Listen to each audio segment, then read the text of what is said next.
Hello, everyone, and welcome to the cave, as my wife likes to call it. It's a Sunday night, and I got nothing better to do, so I thought I'd touch a little bit on what I'm calling some overlooked needs for the Packers, or maybe some overrated needs. I'm not sure. But there's a couple of places the Packers could use some help, I think, and they're not high-profile positions. Everybody knows the Packers need a left tackle and a safety and a cornerback, and they're probably going to draft these positions early in the draft, perhaps. But there's a couple more overlooked ones, as I said, and they might be places that could be addressed late in the draft, perhaps maybe with an undrafted free agent, or perhaps in the later stages of free agency here. We'll see, but one of those is at tight end. Where we just found out during the Combine, where Mike McCarthy basically anointed Jermichael Finley the starter at tight end now. And that leaves kind of Donald Lee in the lurch a little bit. Donald Lee has been a reliable blocker for the Packers. He's been an okay receiver, but nothing that couldn't be replaced, I don't think.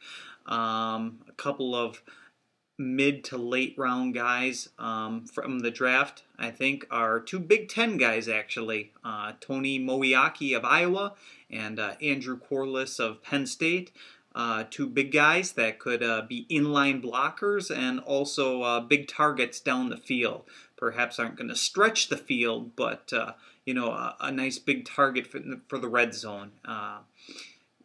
Just thinking things going through my mind here. I remember a article from Football Outsiders, I believe it was, that had mentioned this past year, 2009, how Donald Lee was targeted 14 times on third or fourth downs by the Packers, and only 3 of those times did he actually convert a first down.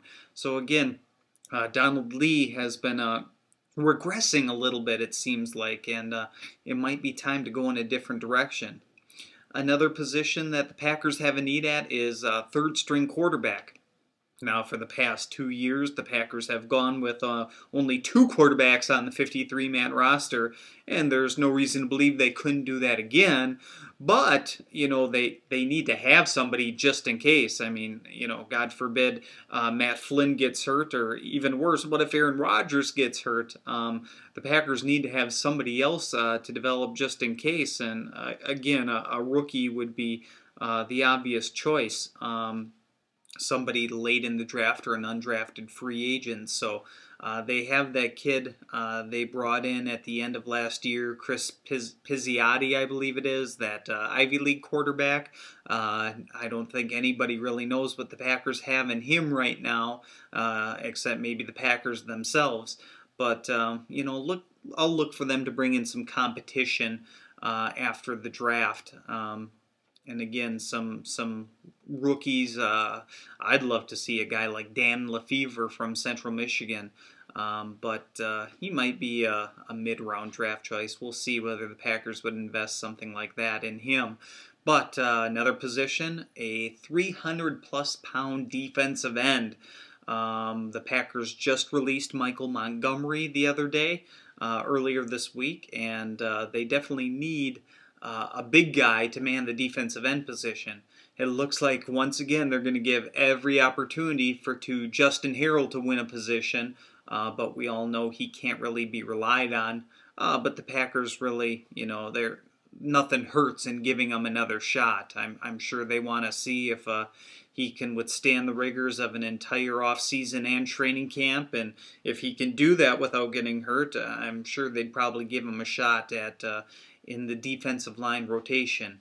But as we all know, you can't be counting on him, on Justin Harrell. So a big guy, a 3-4 defensive end. Again, another person they could bring in the later rounds of the draft, or an undrafted rookie, but a big guy. They can't be having these Michael Montgomery 270-pound guys. You need that 5 technique that's going to hold down the fort. And finally, some specialists. The Packers definitely need a punter after not tendering Kapanos just a week or two ago. and they'll definitely be adding a punter, but it looks like the Packers are committed to Mason Crosby come hell or high water. I would imagine they would bring in competition for him at least this year, unlike last year. Again, another undrafted free agent or something that like that looks likely, but I definitely see them bringing somebody else in to compete with Mason Crosby during the off-season program, OTAs, minicamp, maybe even as far as training camp, and kick return specialists as well. Who knows where this is going to come from? Maybe they grab a cornerback that has some return skills. Maybe they grab an offensive playmaker in the vein of Dexter McCluster or Trindon Holiday that can be used at running back as well as a return specialist. That remains to be seen. But these are a couple, as I say, overlooked needs for the Packers, and we'll see what they do and coming the rest of free agency and into April. And that's all for now. Have a good day, good night, whenever you watch this. See you later.